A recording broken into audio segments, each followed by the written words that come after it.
This is Alabama Politics with Steve Flowers, an in-depth interview with Alabama's top political newsmakers. Now, from the studios of Troy University, here is Steve Flowers.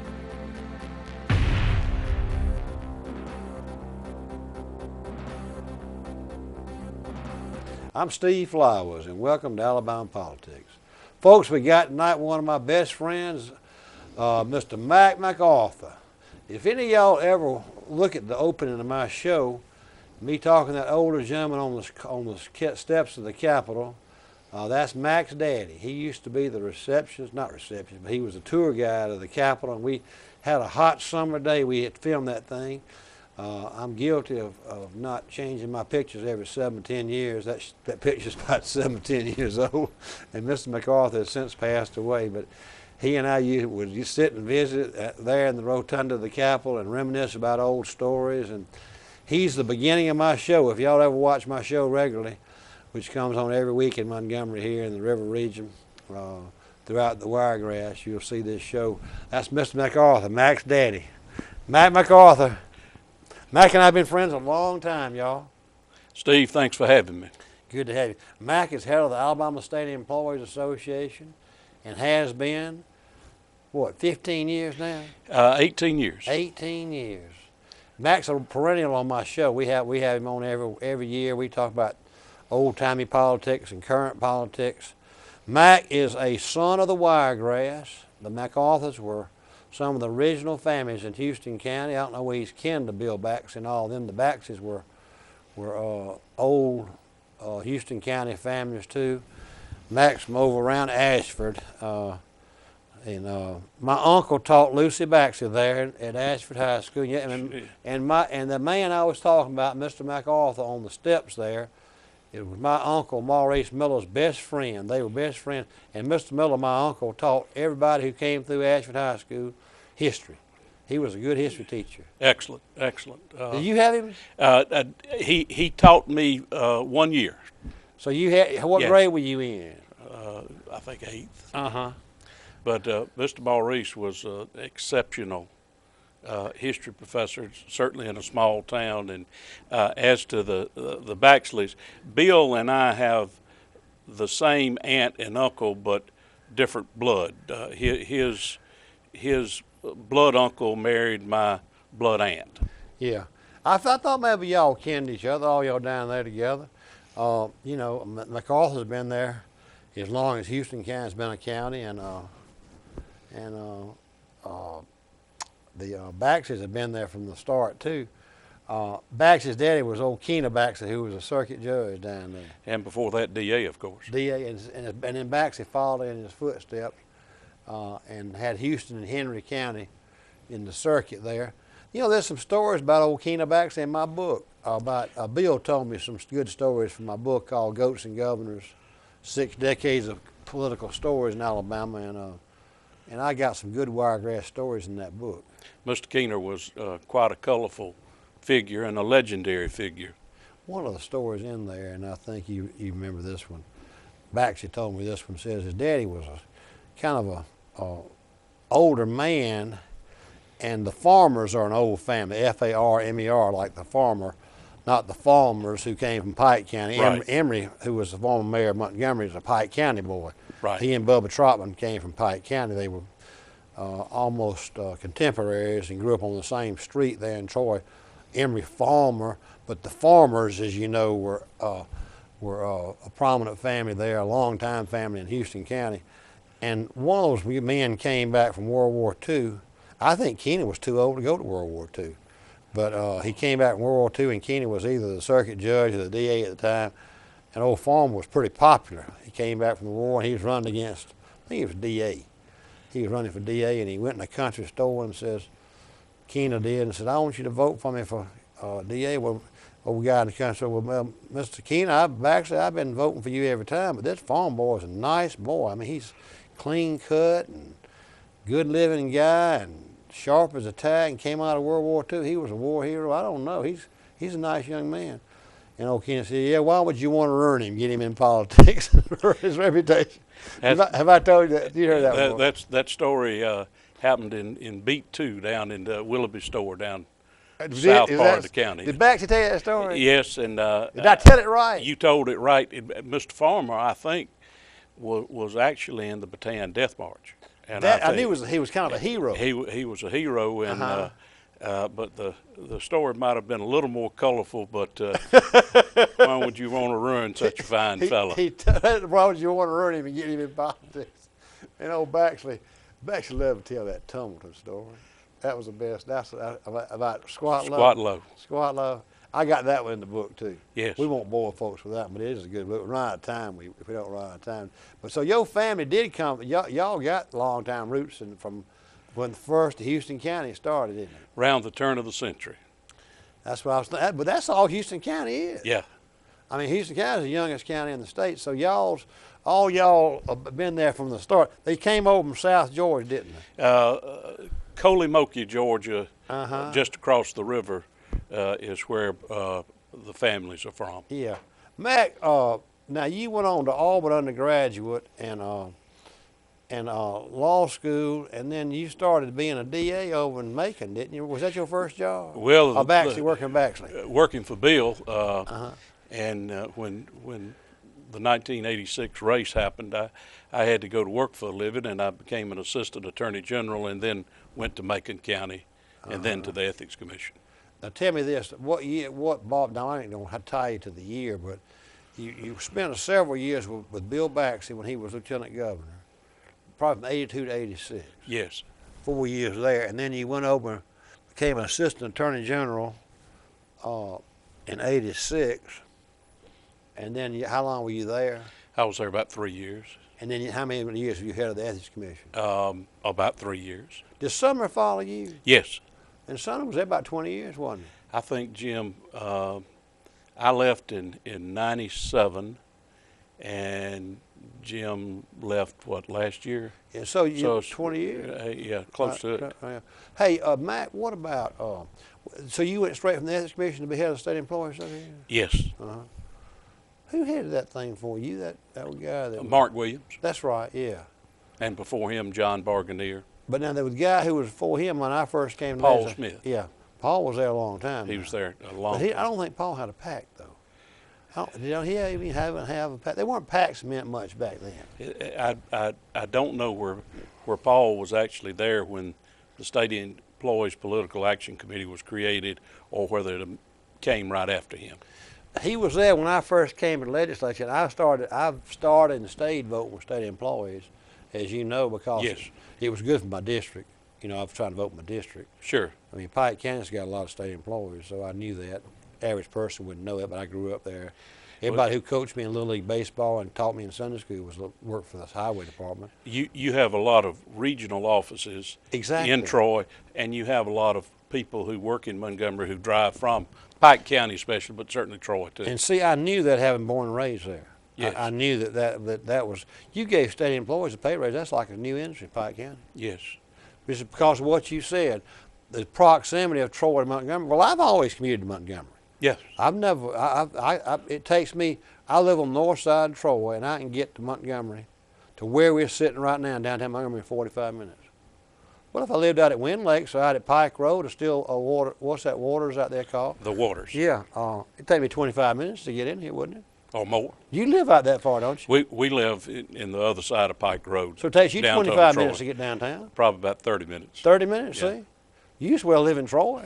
I mean, you know, as far as getting places. People say, why don't you live in Montgomery? I say, well, Lord, I'm at home in Troy. I know everybody, and you know, it's my home, and it's like a suburb, really. Right. It couldn't commute to Dothan like that, but that's a hard drive from Troy to Dothan. You go through Brundage and everything, you know. Mac, but yeah, I started voting with state employees with old Paul Smith. Paul never gave me any campaign money or anything, though, but I don't think he had any at that time. So I voted anyway. I knew it was good for my district. Well, you know that, Steve, you had a 100% voting record with state employees. Well, that's because I was looking at my district. I mean, if I lived in Wedowee, it'd be different probably. Because Wedowee ain't got that many state employees. It's got some, but I mean, but what really made the coup de grace about Pike County was the Highway Division office. It was a lot of people there. I mean, you add the fact, proximity to Montgomery, it's a big enough town that everybody's got an office there, and then you add the highway division office, Lord knows, it was a big thing. Now, let's go back, while we're talking about state employees. When's the last time state employees had a raise? Steve, the last time state employees had a COLA was October the 1st, 2008. We are literally going on 8 years without a COLA. Now, you add to that, Mac, that you've had a lot of attrition too. They've cut back numbers of state employees. You're looking at probably something close to 6,000 less employees than 5.5 years ago. And so certainly the demands of the jobs are much more. The workload is much more. And at the same time, you're not paying employees where they keep it up with the cost of living. Well, it's got to hurt morale too. Oh, certainly. And you think about this. We're going to work you harder, much harder. Mm-hmm. And in many cases, the job loads are to the point they can't do them. And we're not paying you. Now, Governor Bentley was very instrumental in seeing merit raises, those are earned raises when you come to work for the state, be unfrozen, and that had a positive effect. There was a bonus that a relatively small amount, but it helped the morale issue. But as far as a COLA, a cost of living adjustment to keep up with inflation, that has not occurred. And during this same period of time, the employees have had to pay more for health insurance, 2.5% more for retirement. Certainly inflation has been about 12 or 13%. And at the same time, the Social Security tax holiday, now that's federal, not state, has gone away. So that's another 2.2% they're having to pay. So the average state employee is down about 17%. What do legislators say when you go over there to the Capitol? What does the average state senator, I mean, you take one who represents the river region. You got Chambliss from Elmore and Talga. You got Brubaker from Montgomery. You got Quentin Ross from Montgomery. It looks like one of those would just kind of take the bull by the horns and say, look, we're going to have to do something about this. Are they trying to do some things that are... You have taken three of the strongest advocates for state employees. Senator Chambliss actually has the COLA bill that regrettably doesn't appear to be going anywhere because it was taken out of the budget and not able to put back on the floor.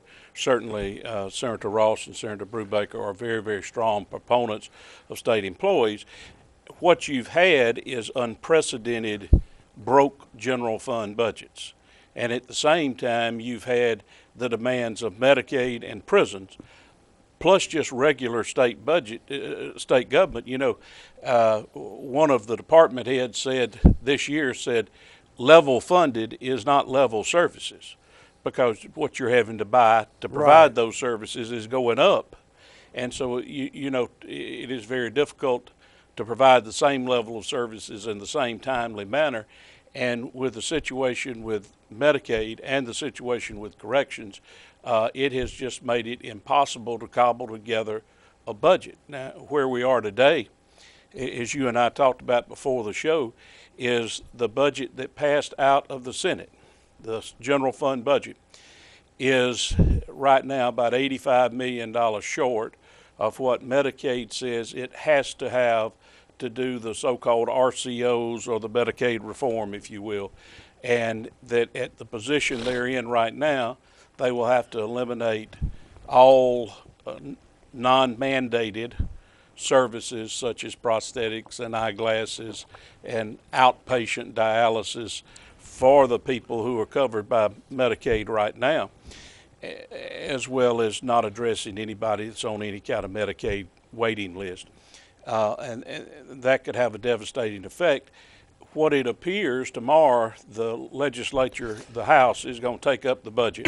Excuse me. And it appears that it will pass with the cut to Medicaid. And what has been said on the floor is that, and what the Speaker has said and what the budget chairman has said, is we couldn't figure out how to fix this hole, so rather than cut the rest of government by 10%, we decided to cut Medicaid. And there is some talk that the governor has said that he will veto the budget. There's some talk that the legislature may have the votes to override the veto, and that may well lead you into some sort of Medicaid special session to address Medicaid reform, which now a lot of people are having questions about, as well as how are you going to fund it, or if you're going to fund it, I reckon. Well, you know, that Medicaid has been the problem. I mean, that's what's, well, coupled with the fact that there's no growth in the general fund. I mean, folks, the growth taxes, as we've talked about over the years, have been. And Steve, as you know, it's not only it's not growth tax. We're actually going backwards in net revenue in the general fund. It's actually going down from. It got right at $2 billion, and now it's at $1.7 billion. We actually have less money this year than we did last year.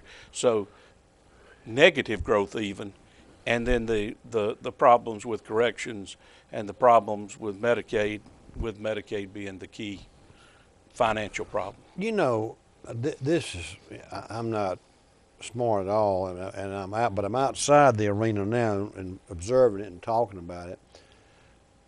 From what I can, if I were looking at it objectively, I would think that the way to do that is to give yourself a lottery/casino bill and let that money go to the general fund to Medicaid. Because the arguments for anybody who's against that, which is very few people now, put it on the ballot to pass 75%. The reason I say it passed 75%, in this last election, two things that went on the radar screen in the 2016 primary vote. Shelby County voted 4-1 for Sunday liquor sales. 4-1. 4-1. Chilton and Clay. Now, you know, those are probably the most religious counties. I know everybody thinks their county is the most religious, but there's a church on every corner in Chilton County. It's an all Protestant, pretty much all white county. It voted to pass Sunday liquor, to go with, from being dry. If Chilton and Clay will vote to go with, and if Shelby County will vote 4-1, I think a similar vote on the lottery. I would think there's as much resistance to alcohol. I know there's got to be as much detriment to society from the drinking and use of alcohol as there is buying a lottery ticket. I would think more people get addicted to alcohol and don't pay their mortgage because they get drunk on Saturday night than they do buying lottery tickets. I don't know.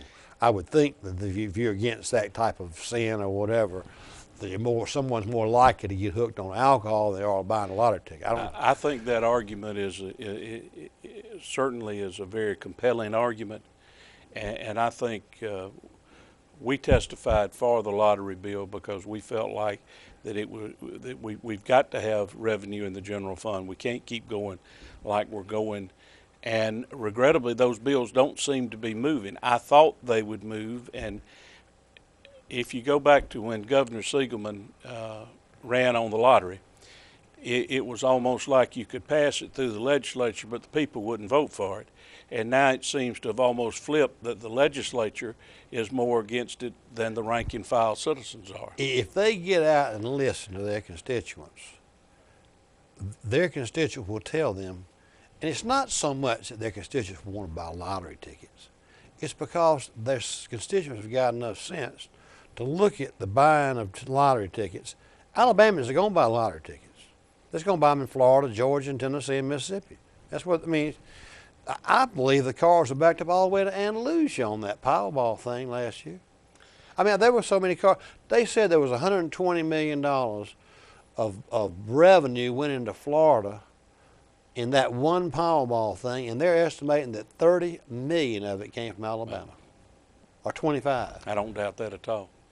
And half the casinos are full of Alabamians, you know, in Mississippi, and you know, everybody on the border, and they see those people flocking, and they're thinking, well, it's almost crazy not to get the money. I mean, our people are going to buy lottery tickets.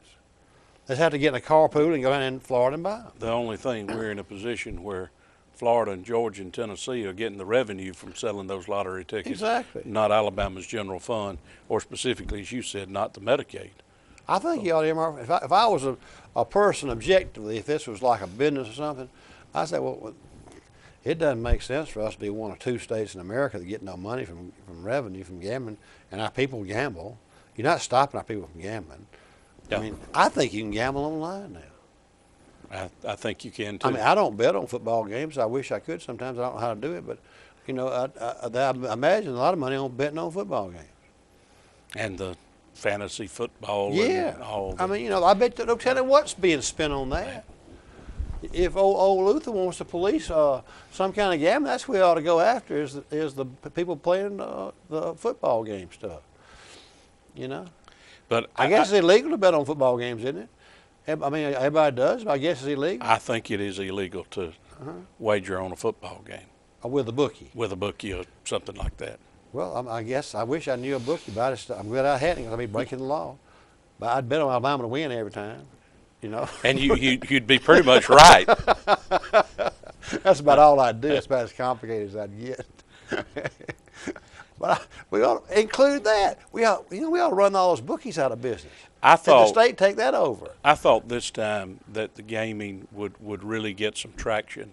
And, you know, there are 2 or 3 versions of it in there, and I thought one of them would get some traction, but they just really haven't. It's kind of crazy. It you know, that may be what happens when you look at either in this session after the budget's passed or in a special session, you look at how are you going to fund Medicaid, and that may be the traction that some of the gaming proposals get. Do you, when you talk to some of those folks that come up, when you go over there and they say, well, you say, well, you know, we didn't have a pay increase in state employees in 8 years, and their insurance has gone up, so you've actually cut their pay. And I think things like cars have all gone up in 8 years, haven't they? Sure. I mean, and you got to have state cars to go places. I mean, you got to have troopers. Troopers got to have a car. Right. Catch people, I guess, to do. I guess they can do it on foot or anything. Put them on bicycles or something like that. Well, if you look at the number of troopers on the road today, the number is historically low. But the University of Alabama did a study a few years ago at how many troopers should be on the road. And I don't know how they came. It was about 1,100 versus 400, and it's shockingly low when you look at the surrounding states. But Steve, that's throughout state government. I mean, you look at the number of correctional officers, a shockingly low level of number of correctional officers as to the number of inmates, one of the lowest ratios in the country. When you look at the caseloads of DHR workers, we're dealing with abused children and senior citizens. The caseloads are shockingly high, and those things have not been addressed as we continue to cut the state workforce, but at the same time, we're not paying the people we have there. Mac, talking about that, I was thinking about when you were talking about that, this proposal that Bentley floated about the $800 million bond issue, and it looked like that night when he made that talk, I asked several senators about it. I said, well, that's probably a pretty good idea. But I think it's been sort of ambiguous as to how you pay for that. It's like, oh, it saves money. Well, have y'all really looked at that? Does it really save money? I mean, how does that work? We have looked at it from before the time of the governor's state of the state, and I think there are a lot of positives to it.